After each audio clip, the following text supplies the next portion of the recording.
Hey,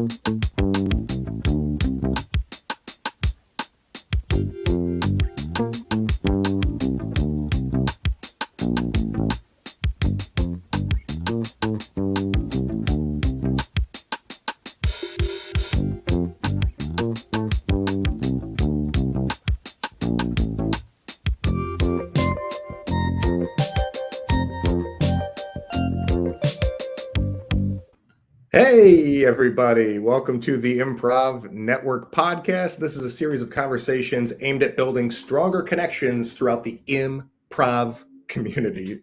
I'm James Quesada. And I'm Bob Wick. And we are your education team for the Improv Network. You can go to the improvnetwork.org. Make sure you go there. I know you say it every time you listen to an episode. I'm going to go. Today is your time to go. Go there now. Just take a look. DM your profiles. If you've never been, or if you haven't been recently, just go to the improvnetwork.org, scope it out, get yourself a profile, look at the resources, blogs, interviews, the dedicated improv FAQ page for an archive of these videos, the conversational episodes here, as well as mini lectures on improv topics, all there for your benefit. We beseech you, go check it out. We beseech. So, Bob, how you doing? Doing well, man. Had the minorest of surgery Monday, and now I'm back. I'm feeling good. The pain meds are amazing. Is there like just low-level pain, or is it pretty rough? I just went like standing up and sitting down. Gotcha. And honestly, it feels like I worked out too hard on my core. That's Gotcha. it. Like, it's not like pain. Gotcha. Well, glad to hear. Yeah, because you never know with surgery. But yeah. How was your week? I just got off of a 5-day bout with COVID. Not fun. Wow. Yeah, man, and it's such a bummer too to have to throw this in at this time of year. Yeah, at the end of this year, that like once again we're looking at a ramp up of cases and breakthrough strains that I had COVID last year, and I've been vaccinated. I did not get my booster shot, so but honestly, like there's people, since I tested positive, and I let people that I was in contact with know, and at least one person that I was in contact with had their booster and also tested positive. Wow. Despite being vaccinated. I don't think that they had COVID in the past too. So, I don't know if you can stack them all up and if there's instances of still getting COVID, but you might as well assume that, because it's just, and you might think that like, oh, well, the hospitalization rate or the death rate is a lot lower with these, persistent cases that are still coming through. But I'm losing work, which is a bummer. And my work's taking care of me, but like, not everybody is going to be able to say that. So absolutely, don't just think about it in terms of like, oh man, is it still likely that I'm going to go to the hospital or that I'm going to die or whatever? It's not really, it shouldn't be in those terms. It's about reducing the spread, and also it's still going to knock you on your ass and keep you from doing the things you want to do. For me, it was Wednesday through just yesterday that I was like bedridden, and with mild cases, or with mild symptoms, that was still enough to like put me out. Wow. I just read that I didn't watch SNL last night, but like their Christmas special was affected. They couldn't have a live audience because that's Charlie XCX. Worst case scenario, like, yeah, man, I'm sorry you got sick, but SNL. Right. Yeah. If you want to see a good SNL, don't take it for granted that don't take it. You know what? I'm not a doctor, and I'm not going to tell anybody what to do with their bodies. But if you like SNL and you want to be an audience member, you robbed me of a Charlie XCX performance, right? And it's one that we worked so hard. Yeah, we may never get it back. Even if we do, it won't be the same. like, you know, what could have been. She had all that momentum coming up to Saturday, and then the rug got pulled out from under her, and I feel bad. Not fair. Not fair for her, not fair for us. Yeah. But for real, it's you know, I suppose we'll just leave it there as a top of show on the heavier side disclaimer that like mask up, you know, whether you're vaccinated or not, mask up and maybe reconsider. There's lots. I've seen lots of shows.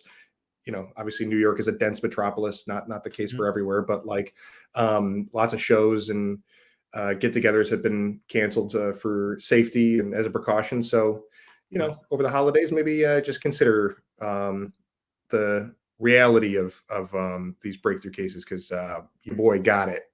I can attest, it's real and it sucks. So, and you know, not the best SNL they could have put out. Just saying. Should think about that. Yeah, and yeah, what do you want to see on TV? What do you want to see in your live shows? Yeah. So okay, so here's the thing. We probably should have said this more immediately, but we had posted an episode with guest Jane Morris, who we're very excited to talk to, and you know this is really on us. Yes. It's a time zone thing, right? And actually, we haven't heard officially from Jane. We hope she's okay. But we assume because she's in Culver City in California that it's just missing the Eastern time, which you know has happened a number of times in the past. We've had guests scheduled for the show, and we just missed the fact that it's Eastern time for people in Central or Pacific time, yada yada. And all of our guests are very kind to say that you know we made it clear and labeled it in the emails, but the truth is it's got to be something we're doing or not doing because it's happened enough to where it can't just be an oversight of the guests. It's our fault. A couple of weeks ago, we were talking about I can't think of her name with the immersive theater. And how every time they put on a show, they learn something, and then they learn about communication and how, Mallory. Yes, Mallory. Yeah, thank you. And yeah, it's kind of on us to like maybe highlight it or like really drive it home. Like, and thank you for being a guest. And sincerely, we are on the East Coast, you know, or maybe even do the conversion, like, you know, 1 p.m. our time. That's really what we should do. Yeah. Yeah. So. I wonder. Yeah, we should just mark it their time.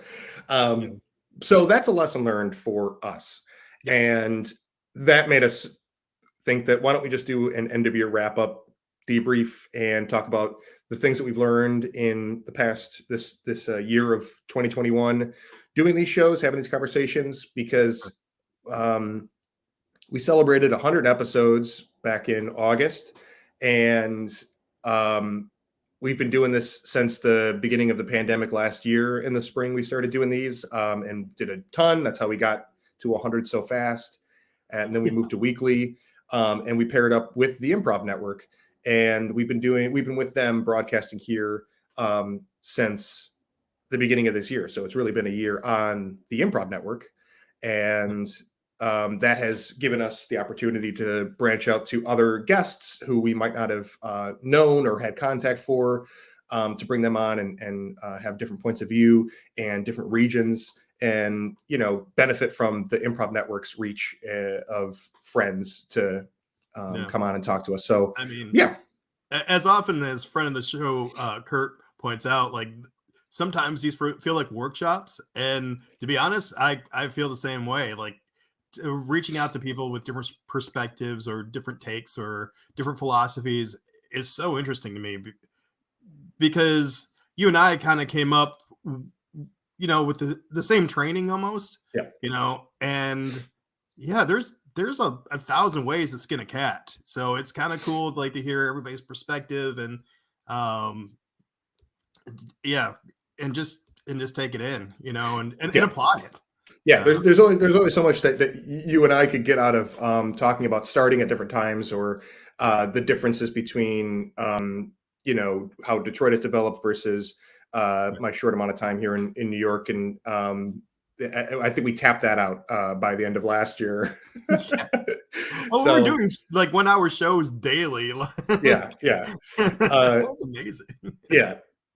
Yeah, well, yeah, and power to us for that. We Mhm. really made a sprint, not a marathon out of it. So, um, yeah, are there things that that come to mind immediately, Bob, when we Um, decided to do an end of year wrap up?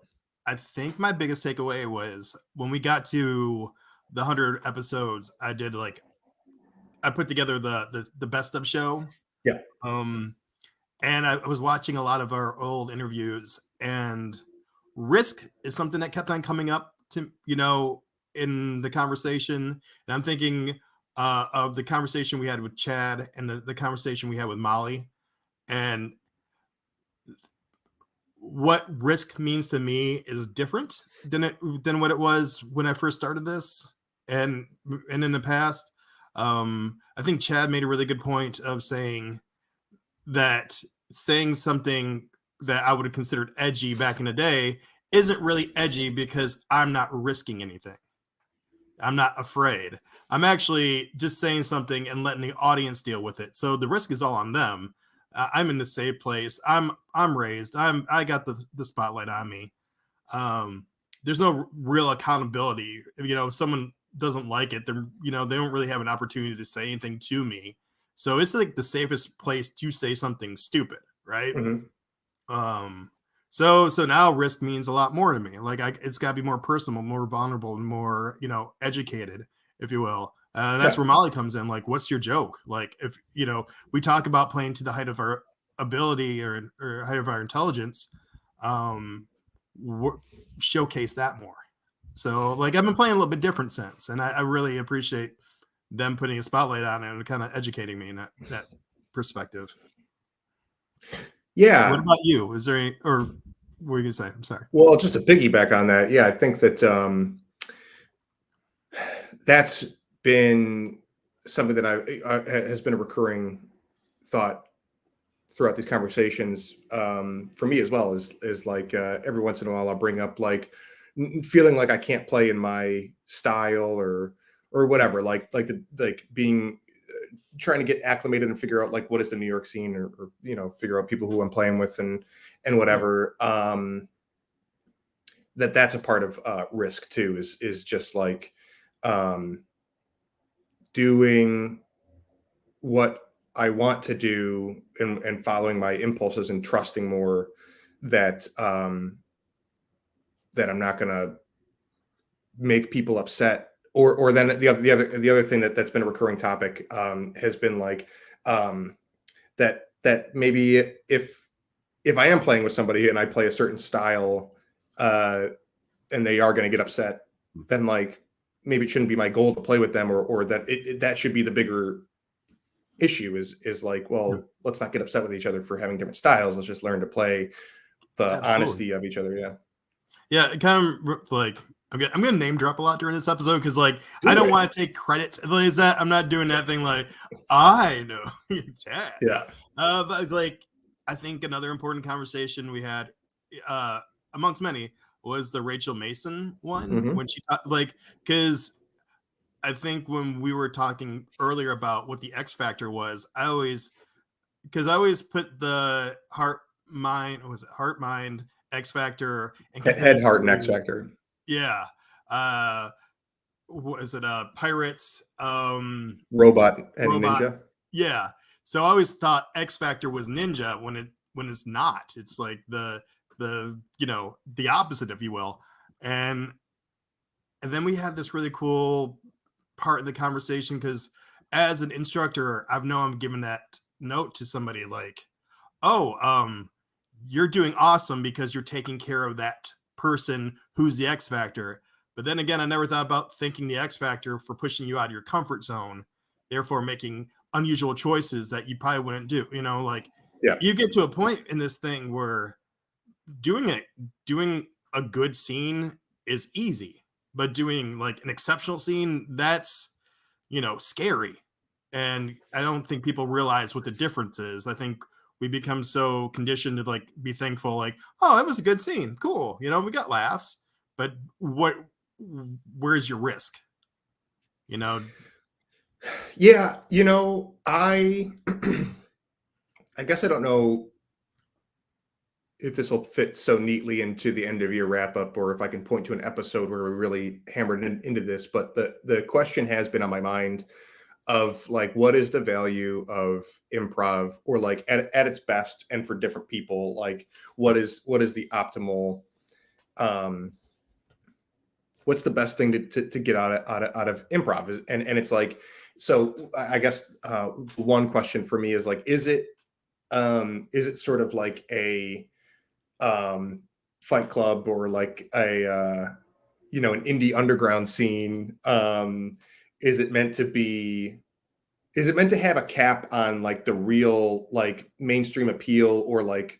quality and price point that you can put on it, and instead be a place for you to do something crazy and exciting and experimental, and push yourself, uh, or is that phase of improv in a large scope mostly over? Not that you should ever need to get rid of it, because I think there's always, you can always, there's room for everything, for a Right. variety of everything in a program. But like, should the weekend shows, be mostly geared toward mainstream appeal, and doing like a Because micro it's also a business. SNL? Yeah. Exactly. Yeah. So it's kind of, it's been an interesting thing to me of like, yeah, like what do I want to aim at? Do I want to aim at elevating the mainstream appeal, and consistency of the shows that I'm doing? Uh, or do I want to, say screw it to that, and just aim at doing what I want to do, and Yeah. what is exciting to me, with the trust that it will also be exciting for an audience and the people in the community that I'm also playing with? Well, I think that's the way to go because we call it play, Yeah. right? We're playing, we're having fun. Like, just have fun should be the goal, to be honest. And it makes me think. So I was teaching in advanced four, which in the Go curriculum is like the graduating class of like their conservatory type program. And every Mhm. week I do a thing that a lot of instructors do, like, oh, what improv did you watch, and and what did you notice about it, and did you take away any lessons, or did you see any lessons that you already learned be applied to what you were watching? And I did assign them watching the TJ and Dave documentary, The Trust Us Is All Made Up. Mhm. And then I had them watch uh what's that one on Netflix? Oh, Middle Edition Schwartz. Middle Edition Schwartz, thank you. And some people liked the TJ and Dave, but overall they like Middleditch and Schwartz. And to me, like me personally, I like them both, and like I'm not saying one's better than the other, but I lean toward the TJ and Dave just because it's so clean, and I think I like that kind of play. Um, because I don't think that's something I have an easy time doing. So I appreciate that. Mhm. Uh, but the Miller Jason Schwartz, like the energy and sustaining that with two people and the and like all the, like, there's a lot of gears going on, but they will stop and like, hey, let's catch up. Like, I don't think if TJ and Dave did that, I think I would just bust out. Like, I didn't know you guys ever, stop to talk, like, Yeah. um, so, like there's a mass appeal to that. And that's, and you can't, like I said in the beginning, you can't argue which one's better, but I think they both are enjoying their time on stage, Yeah. so yeah.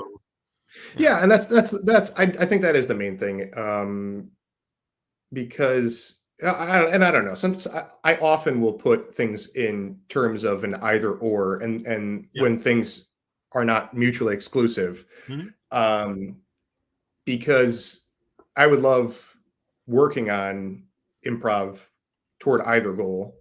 Right. Um, and there's ways to find joy in working on things, in any style.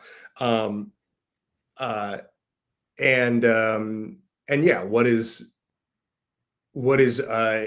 exciting and experimental can also be, have mainstream appeal, uh Yeah. so it's not like these things are totally Yeah. exclusive from each other. But yeah, just think about it in those terms, especially as, theaters come back and communities rebuild, and my trajectory and my like work job has taken a different shift, and I've taken this big long break from, as many people have been forced to. I've also taken like a long break from doing shows, and so it's just been on my mind a lot of like, you know, when I really have time to get back to it, what way do I want to lead with, and what are the most important things to me about shows, and who I'm playing with, and what kinds of Mhm. shows I'm doing, because like most people don't have the luxury of doing it all, even though they're not, these things are not mutually exclusive from each other. You often will only get a couple things at a time out of Oh, yeah. playing and out of a show. So you do have to take a look at like, is this valuable enough to me? And if not, should I stop doing that and start doing something else? Or because you can't do both. Yeah. Yeah. So let me ask you, was your like, is there anything that, I don't know, is there anything you've learned this year that's like really changed like your perspective on anything? Um, I mean, the truth is, if I had more time to like review everything, Right. the answer is undoubtedly yes. Okay. I'm gonna say one of the most impactful. So, I mean, so just some of my favorite episodes that have stuck with me are that episode with Rachel Mason was a Right. really great one, just on. Um, I think Rachel, you know, really poked at me as a heady person, uh, not overthinking it, but Right. like, um, yeah, I don't know. I just that really made me again reconsider. Just like, okay, am I like? It's weird to me that like I'm an X factor on stage a lot of the time, and a heady person off stage, and so that has kind of made me reconsider whether I haven't been teaching or coaching a lot, but like Right. it's made me reconsider like whether I should pare down a lot of my analysis of things off stage to match what's actually happening on stage. So Okay. that's been one thing that I've has been kind of um, reframing for me. Another thing, I guess, is from a lot of different episodes is narrative. We talked about that a lot. We've had different angles on narrative shows, and I've stated most of those cases when we've had a guest to talk about narrative that like it's not my strong suit. I don't know that I really enjoy it too much, Yeah. but I have thought about it less in about the like if I were going to do narrative moving forward, I would focus less on trying to figure out how to piece together the story elements, not necessarily plot, but the, you know, Right. where the story goes, and I would just really focus on character and acting as an opportunity. And I think like what I've come to understand out of those conversations is that the driving force in those shows, by and large, is just good character, moment by moment, you know, and whereas I think I have a knack for the overhead view in like montage or like abstract things that might connect. I don't have a knack for linear storytelling, so I need to just like let go of that and play and just do like interesting character and be impulsive, but in the moment, as a character, and let whoever else is good with like seeing the trajectory of a story do that, and keep me on the rails, because I definitely have been that person in different show styles, for, you know, the more off the rails players, or people who are not thinking about the overhead as much. I've Yeah. played that role. So like if I'm in a narrative, then I need to let go of that, recognize that I have a different role to play, which allows other people to play a role that I'm used to playing in the overall show. That's cool. Yeah. Yeah. Yeah. I'm with you on that. Uh, that being said, like I am more of a narrative player, but I think we've talked a lot about understanding like your comedic voice and what your strong points are, and leaning into that, during shows, and also like challenge yourself at the same time. So Mhm. yeah, trusting your other castmates to do their thing while you do yours. That's pretty cool. Yeah. That's pretty cool, Thanks, Bob. dude. That's pretty cool, Yeah, I man. guess it's pretty cool. Yeah, it's pretty cool. I What agree with what you're saying. Yeah, what about for you, Bob? Have you had things you've been doing a little bit more playing Right. than I have? Have you changed anything about the way you play in light of conversations we've had here? Again, going back to risk, what I think is risky, because going into um when the theaters were closing down, that was right after a little bit after the diff, that where I took the clowning workshop with Chad, and I was really into that kind of play, like for lack of a better term, antagonistic in a way. Mhm. Um, but I think I've changed how I do it, so it's more. I don't want to say safe, but it's more safer for the audience, more risk for me. And then I think the biggest thing I've changed is the way I coach, um, because I think I didn't allow people to. I didn't give enough people enough slack. I think, especially like in intro classes, I really like, after talking to like someone like Dan Izzo, and hearing about other people's experiences with improv coaches who kind of stop them from doing the thing that makes them them. Mhm. I think I learned how to appreciate that more. And now, rather than try to show them how to focus it, I kind of encourage it more and let them learn their own focus. Because again, I'm trying not to make a cookie cutter of Bob when I'm coaching or teaching. I have to let them find their voice, and maybe coach them just like, oh, you should do that more, and then let allow the other people that they're performing with to learn how to play with that style, Yeah. rather than putting rules, almost like, I think this is going to be the nerdiest example. Professor X putting up little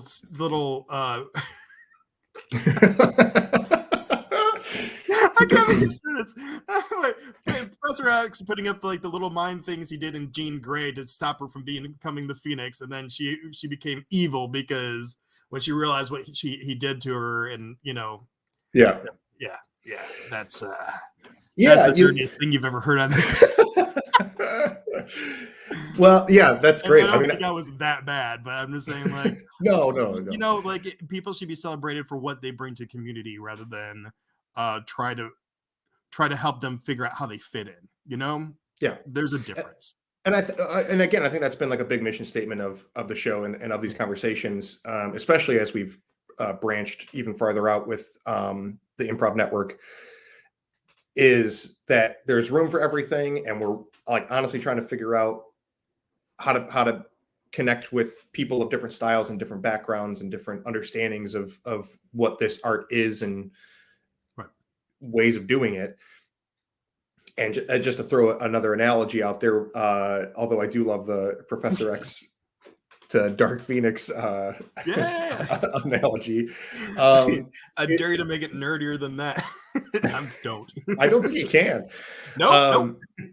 Um, but I thinking about it like music. If you pick up a different instrument, and like a lot of people play guitar, and if you pick up a ukulele or a bass guitar, your instinct is to try to make like chords out of it, or you like, it's pretty easy for a guitarist to pick up a ukulele and strum and play, but then you're like, oh, this one there's a high string at the top, and then it goes to a low string, and then up from there, and that's different from a guitar. And instead of like, you wouldn't just rearrange the strings to make it more like a guitar, you notice that and you go, oh well, what can it do differently, or why is it like that?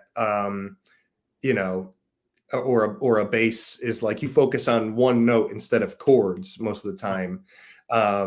And Yeah, that's like with improv too, is like, oh, you're doing something kind of different there. You're kind of leading with a different type of thing going on instead of unless the curriculum for the theater is really about doing things in a particular way, or you're working on a show process that is about bending to a certain discipline.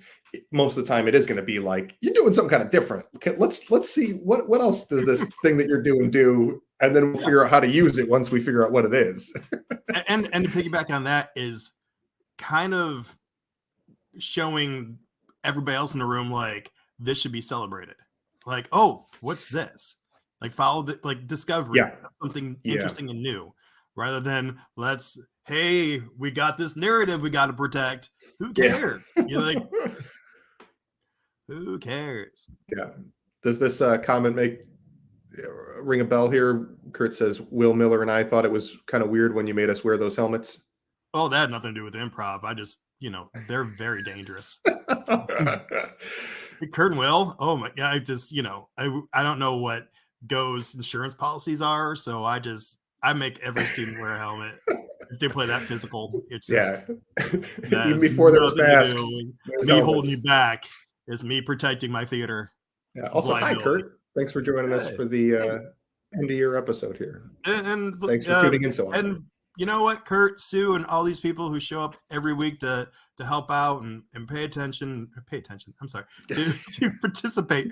Pay attention. That's such a freaking wise up. Such an asshole thing. Thank you for paying attention to me.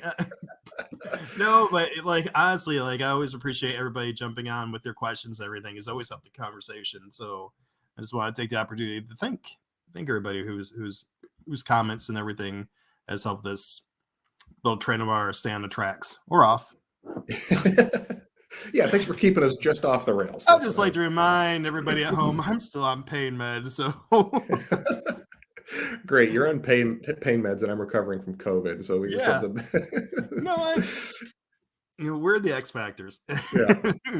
The other thing that was big on my list that we got to this year was talking to Dan O'Connor about impro.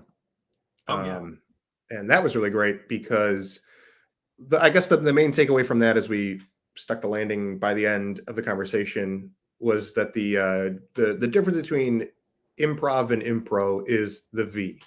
But legitimately, it just was like this blind spot for me, and this curiosity of what impro is and how, if it differs from the improv that I'm used to seeing. And I love to, I can't believe that it's been, not for lack of effort. I haven't really had the chance to talk with somebody like Dan, who performs, teaches, directs, identifying under the marquee of impro more than improv. So it's always great to learn. Obviously we're both improv nerds.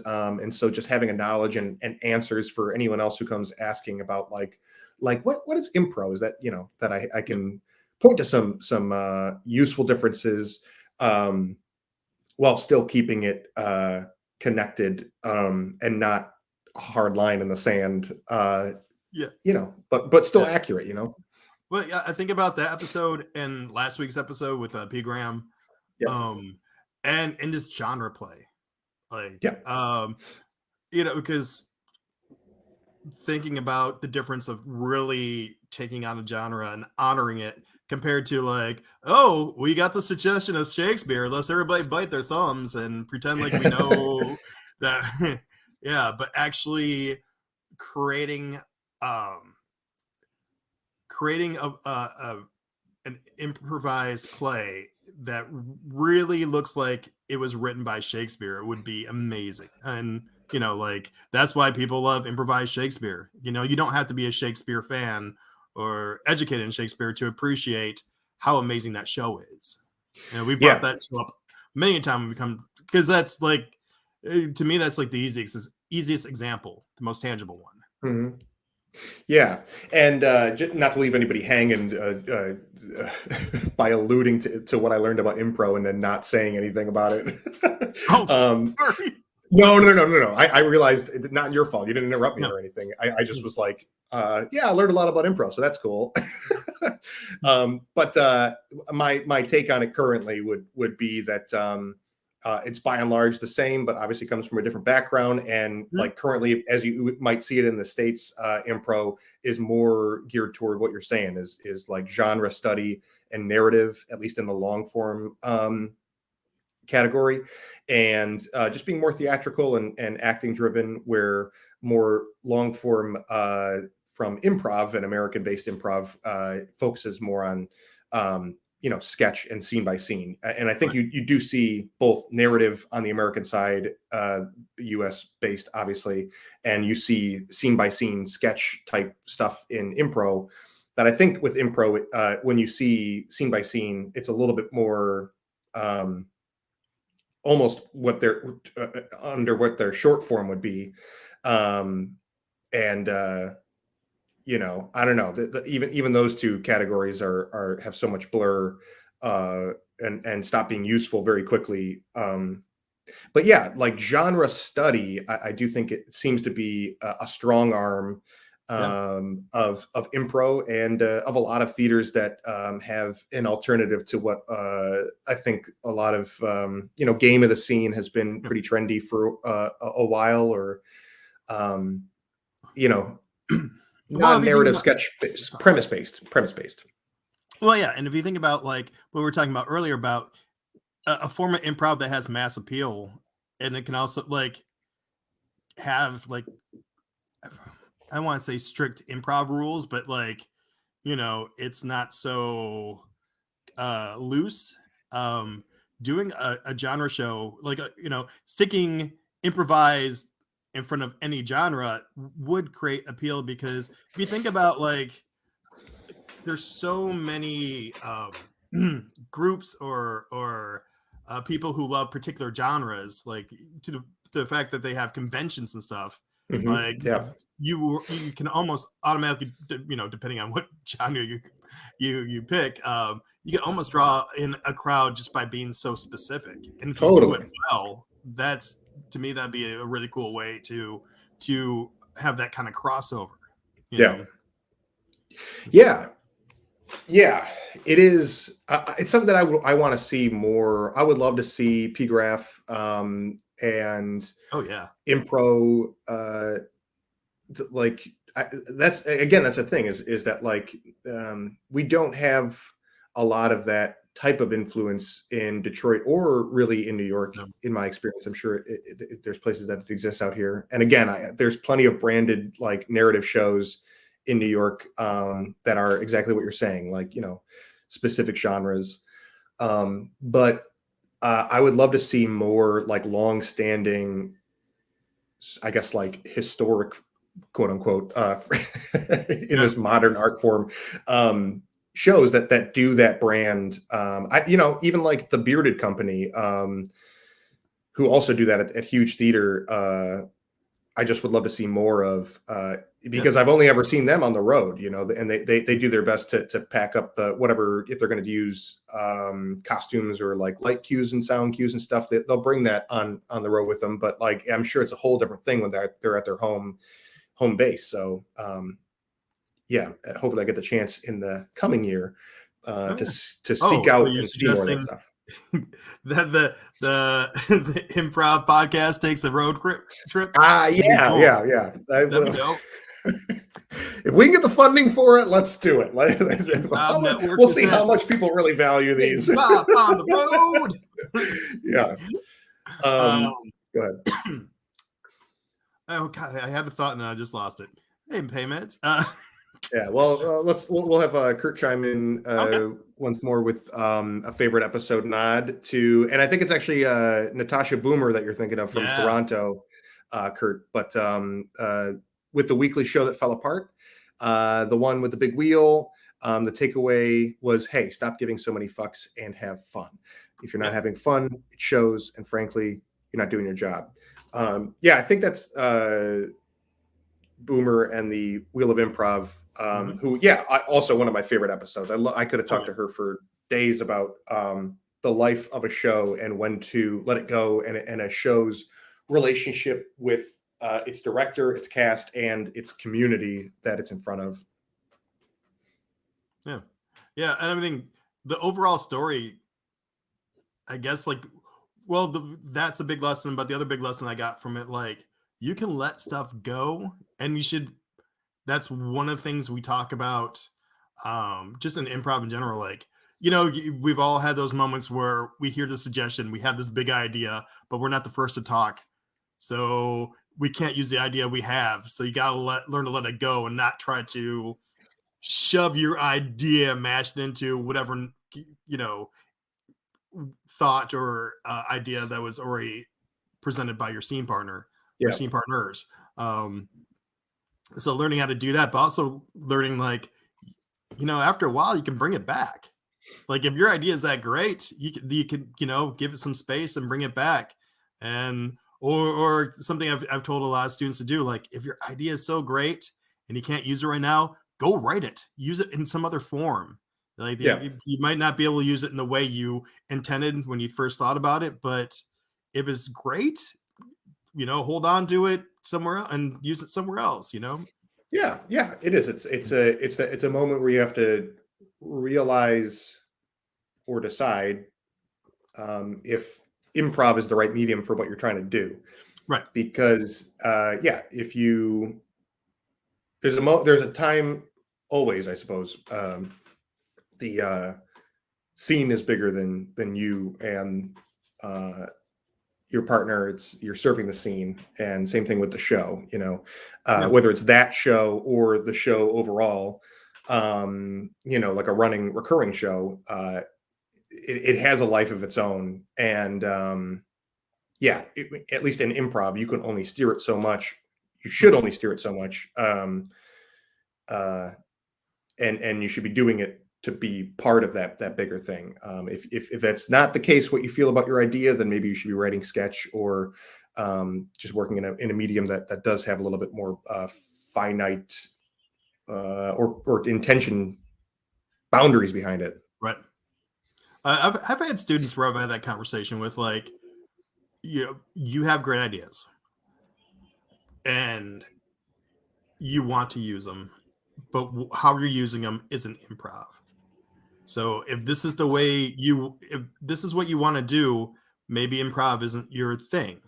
You get inspired easily and you have all these cool ideas. Write them down, become a sketch writer, or try doing a one-person show because you don't want to play with a group. Yeah, right. And that's what you have to do in this thing. Yeah, Or do stand up, or use your cool ideas in another way. But the way you're doing it now, you're not doing the art. You're not performing the art the way it's intended to be performed. You're yeah. a writer on stage, and you expect everybody to learn your script, which is impossible. Yeah, absolutely. Yeah. I've been watching as I've been couch ridden. I've been watching a lot of Simpsons, and Okay. relevant to this, or again, just to throw another kind of analogy out there, is that, like, um, Boomer was talking about a point when her show might no longer be needed, at least in its form, Yeah. for the community or the audience. They might need something different, or they got everything they needed out of it, or the show can't stay the same. Much like Jean Grey turning into the Dark Venus. Yeah, exactly. But I'm a big fan of The Simpsons, and when I decided to just like put it on while I was conked out of the couch, but just like the seasons 3 through 10, like I really there's maybe some from later seasons that I think are fun, but they're not really the same. And I was thinking about how, like, the show's still going, but it's so different. And one, I think it's really like the show is more serving. My opinion would be that the show is serving itself by just like going as long as it possibly can, and holding these like records and titles and whatever for longest running, blah blah blah. But I don't think that I don't think the world really needs The Simpsons anymore. Like, No. And yeah, because, and I think you're right. I would say 3 through 10 are the to me, and it's kind of like picking your favorite SNL cast in a way. Yeah. Like what you grew up on, maybe like there might be younger folks who are like, oh, 10, that's kind of boring. Do you see the way it's animated? Ugh, Right. like Yeah. Yeah. But like, but then on the other hand, and again, people would disagree, and we've no, touched on this stuff before in different conversations. But like, I think South Park is still relevant, and they do, they had these like pandemic specials.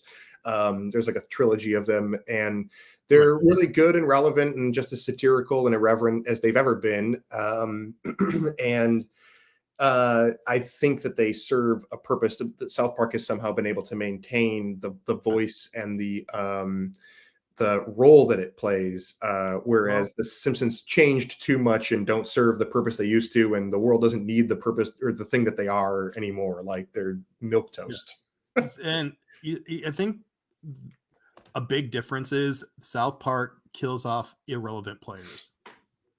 You Sure, yeah, and what was edgy, what they started 20 years ago, isn't edgy anymore, and they'll take out those, as they grow, so does the show. yeah. Yeah, But so yeah, yeah. But yeah, it's so weird. It's tricky. Like, yeah, and I guess kind of just to bring it back to improv is that like, at a certain point you're either going to have to let go of the show and end it and have it just be come to a conclusion, or the show is going to have to evolve in a way that transforms it into something else. yeah. Um, and Yeah. No, no, I'm well, sorry. I'm just agreeing. Yeah, yeah, yeah, and it's so rare that you can do both. That you don't need to change much about the show, right. and you don't have to end it. Yeah, and to Just your do. point, like I'm thinking now, like how edgy, and I think I'm gonna say, like how the phrase "eat my shorts" was like, oh my god, like I can't believe they say that on television, compared to the things that South Park said. And Mhm. honestly, I wouldn't want to see a version of The Simpsons where they kept on heightening these characters until they started swearing, actual swear words. Like Right. I don't and change the tone of the show and everything. Yeah. I But that's think I but would that's hate why we have like Rick and Morty. You exactly, know? exactly. Yeah. But yeah, and with shows, I don't know. I think that letting go of I think that can be applied in all sorts of different ways, not just like from the role of a director or creator of a show in improv or sketch, but as an improviser is like you have to evolve yourself and put yourself in different contexts in different shows, and you have to be the one Yeah, to move on from a show or kind of cap off what you're doing and move on to something else. And we've also talked about how at a certain for a long time, I think in an improviser's development in the art form, your job is to be versatile and do as much as possible and as many different styles and forms as you can. And eventually, I think you earn the right to then be like, okay, now I want to focus on one discipline or one style of doing things. Um, and if you do that too early, you are maybe closing yourself off to different styles or nipping your growth in a certain direction um, earlier yeah, than your fullest potential. So, yeah, you have to decide when it's time for you to stop going broad with your discipline and then focus and zero in. And if that leads you down, you're like, okay, cool. A show like P Graph or Bearded Company, they're like, we're done. We're done with this genre when we stop having fun with it, or when we feel yeah. like it's getting redundant or whatever, and they'll move on. Uh, I think I think about the biggest request we get as instructors has always been, hell, can I get that hard note? Yeah, Can I yeah, get the yeah, hard, like I still to this day don't know what the hard note is. Like that's not just like a mean thing to say to somebody. Like, oh, your breath. That's a yeah. hard note. Did that help you become a better artist? I don't think so. Because our job isn't to teach people how to be funny. It's basically to teach people how to communicate with each other or work as a group. Um, when you become an improv student, you're learning an art. And just like any other art, you have to learn the basics before you can expand and become specific. Like if you can't become a professional photographer until you learn how to use your camera and your equipment, and go watch other photographers and see how they create a set, or what their eye does, or Mhm. their camera or their equipment and all that other stuff. So the hardest note is, I guess the hard note would be like, stop being safe and never play safe, or not never, but because I hate using never or don't ever things. Yeah, and don't play comfortable. Like I think Yeah. because safe has a very specific connotation these days. Oh, thank you. So it's Yes. like Yeah. Yeah. always Yeah. be Yeah. safe. Like, Like, but yeah. but but Yeah. it's In my about brain, I rest. was thinking No, specifically. Yeah. I think that's like the go-to way to phrase it for has been for a long time. But safe as in comfortable. Like Yeah. if it feels comfortable or if it feels easy, then you might be doing it wrong. Uh, Mm, take risks. Yeah, is what you're right. saying. And celebrate mistakes. I mean, if Yeah. if we learn anything from Jill Bernard, like Hmm. you're supposed to be playing at like Shannon Stout. Like I've loved our conversations with Shannon, because she is always one of like, well, what else can you do? What does that mean? How can we explore this? How can we dig deeper? You know, how Yeah. can we play both big and vulnerable at the same time? Yeah. Yeah. Absolutely. Um, are there any other favorites that stand out from the year or big takeaways, Bob? Okay, just mentioning Shannon, like all our talks with her, the Rick and Morty episode was really fun, and I think we're us talking about playing these big characters, or exploring, um, while expanding, uh, our premises or characters within the scene. It has been really cool. Yeah, it's so funny because like I said, I think that's what I want my focus to be is just really playing character and again letting go of what I think my usual narrative or not. I think I really just want to uh, play character more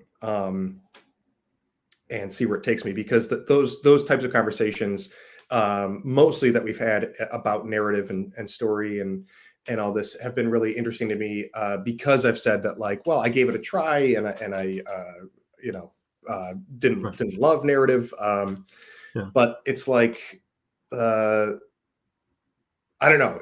That's my blessing and curse is that like the thing that I don't like or have least experience with is the thing that I want to do more of. Yeah. Um, Yeah. so again, I'm kind of at a spot where I'm torn between like that idea of should I just be like, okay, cool, I gave it a try and I want to focus on the things that I want to focus on, Right.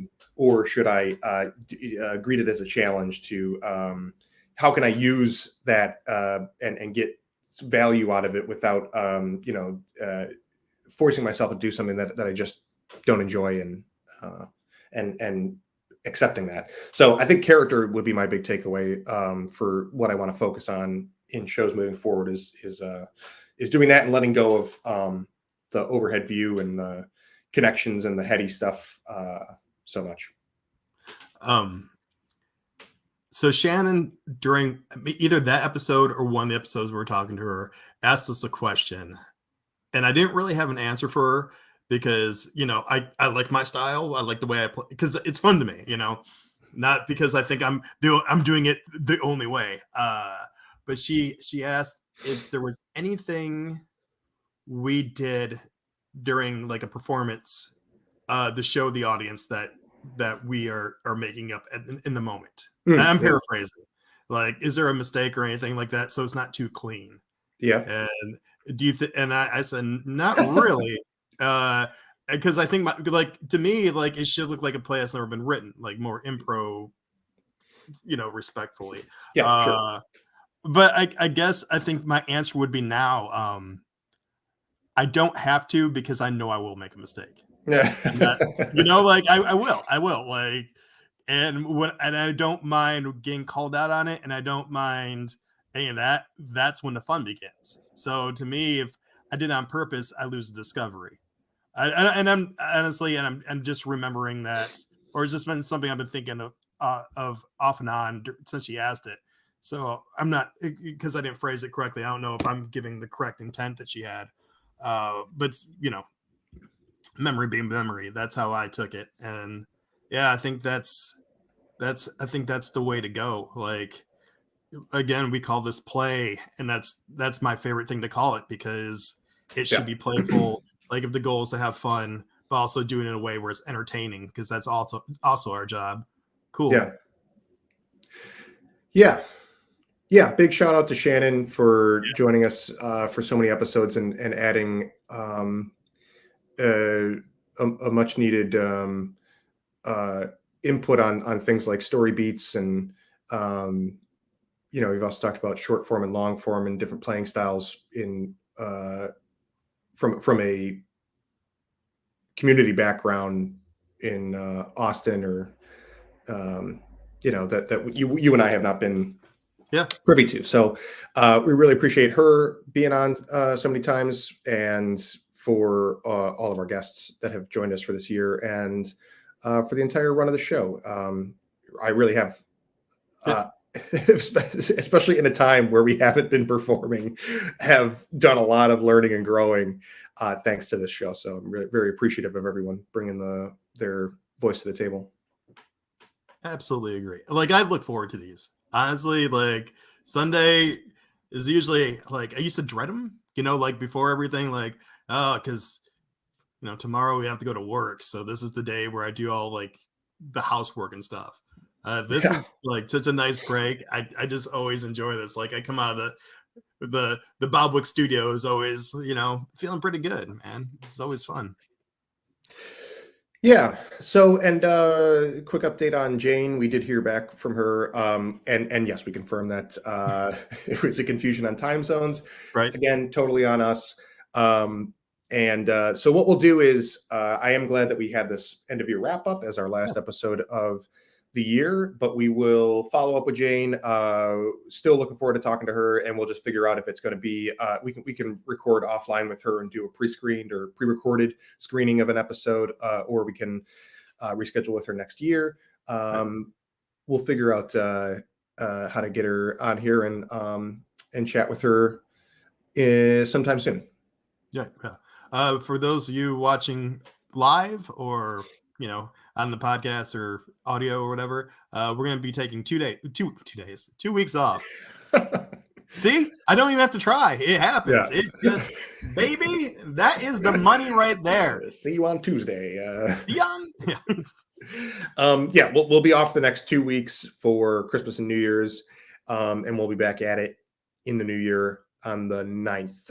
We hope to have part 2 is our intention with PGraph, to follow up on all the things that we, which, by the way, I don't know if did we explicitly say in last week's episode, like that was also an instance where we got our time zones confused.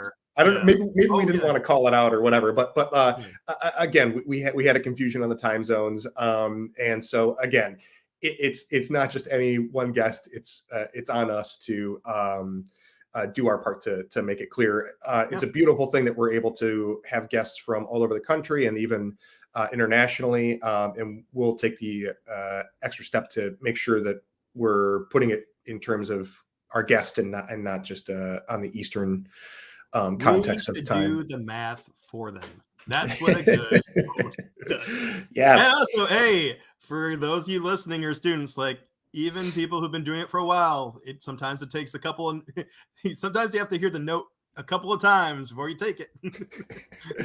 And speaking of which, Kurt has given himself a grand total of owing us $1,040. And I follow Kurt's lead. Keep yourself a running tab for every episode you watch. Just call it a workshop, and whatever you're used to paying for a workshop, we'll never let us know collect. what your balance is at the end of each year. Yeah. Just so we know, even if you never pay it, we at least know the monetary value of your improv dollars, not yeah. Thanks again, Kurt, for tuning in so often and chiming in with your comments and questions, and to everyone else who's joined us as a guest or in the comments. We appreciate you being part of these conversations throughout the year and over the run of the show. Anything else to lead people on for the end of the year here, Bob? No, just have a happy and safe holiday. If you want to watch SNL live, you might want to get a shot. I'm not forcing anybody. I'm not telling you what to do with your body. Just consider it. Yeah, get your vaccinations, get your boosters, mask up, be safe, and we will see you in 2022, everybody.